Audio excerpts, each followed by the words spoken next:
Hey, my original video got taken down. Hooray! Andy Tucker is the owner of a company called Otaku Studios, which employs people, mainly underage, to make not safe for work art so he can sell and distribute it. Seems harmless enough, you know, besides the underage part. I'll talk about that later. Now, I know Andy looks lovable and has those cheeks that you just want to pinch, but the more you look into it, the more you see a malicious side of the man, or boy? How old is Andy? 23? Oh, it's kind of pathetic in retrospect.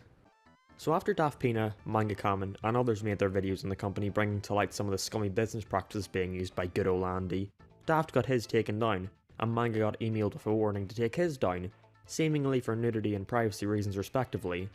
Now, I don't want to point any fingers, but it was Andy. If you watch Daft's video, there was barely any explicit nudity in it, definitely not enough to warrant a takedown. My theory is that Andy saw the slight nudity as a good opportunity to spam the video with reports until it got taken down. Now with the privacy issues, the email that Manga Kamen got specified that it was from an individual. Now call it a hunch, but I got a sneaky suspicion that the individual who reported the privacy issue was actually Andy. It's a crazy theory, I know, but it's possible. Seemingly he was also impersonating someone from YouTube, emailing Daft Pina with a warning for him to take down his video. When that didn't work, he resorted to false flagging it. Hey, Andy sweetie, I don't think you're allowed to do that. But who knows, maybe it was his secretary. Riley Rylison. Do I even have to explain that it's extremely likely Riley Rylison isn't a real person and Andy is impersonating his own secretary so he can try to manipulate people, including his employees? No? Okay, cool. Update while editing. YouTube themselves responded to Manga Kamen confirming the email wasn't from them, so it's almost guaranteed that it was only Andy trying to get Manga to take his video down. And speaking of takedowns, the Otaku Studio Twitter got taken down the other day.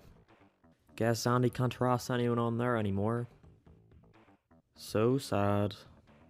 Now I mentioned earlier about Andy hiring and commissioning underage artists, mostly females, to create the artwork that he sells.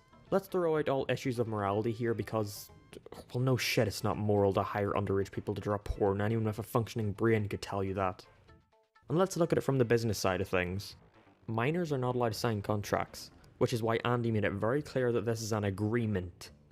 That means it's a contract, with a different name. The agreement is standard enough, although I don't see a requirement for all the employees to send Andy nudes. Andy, really? That is not something you want to openly admit to people. Oh wait, never mind, it was Riley who said that.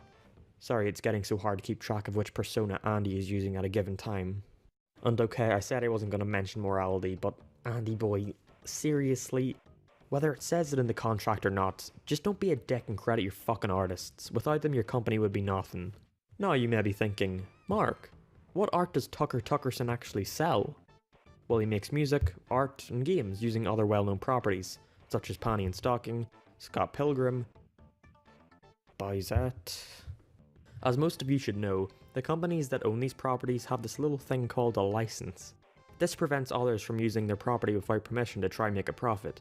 Meaning if Andy wanted to legally make these, especially when he's trying to make a profit, he would need something called a trademark license. This gives him permission from the trademark owner to use their properties in his products. Andy does not have one of these. Meaning, you know, if they wanted to, a company like, oh, I don't know, Oni Press or Nintendo could theoretically sue Otaku Studios?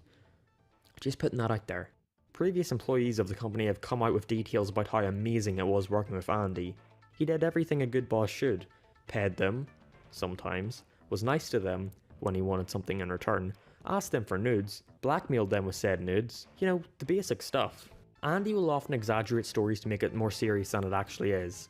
Example, he made a claim not too long ago that he was being instituted into a mental hospital for a couple days. Turns out it was just a regular old doctor's. Might have actually done him some good if he was put in a mental institute. Oh well. Or recently, when After Daft released his video on him, Andy came to him throwing a fit that Daft had doxed him by using his real name, showing where he lived, and showing photos of him. Whoops. Andy was not doxed in Daft's video. He used information that was already open to the public. Andy is just overreacting to make Daft look like the bad guy, calling him manipulative, not understanding the irony in that statement. Here is a photo of Andy. Nothing really relevant about it, I just thought it was funny. Andy, I know you're watching this. Stop being a prick and credit your artists. Also, hire people that are of age to draw your not safe for work stuff. I know you think kids are easier to manage, but that's not an excuse. Officer, please. I didn't have sex with that kid because I'm a pedophile. She was just easier to get in bed. And speaking of, stop with all that creepy pedophilic shit. Does that even need to be said? Apparently so, because he didn't seem to get the memo. And to the people watching this, spread the word. Tweet about it, make your own video, whatever, anything helps. Because he should not have been allowed to get away with this for as long as he has, and he needs to face proper punishments. I can't think of a way to end this, just like play the outro.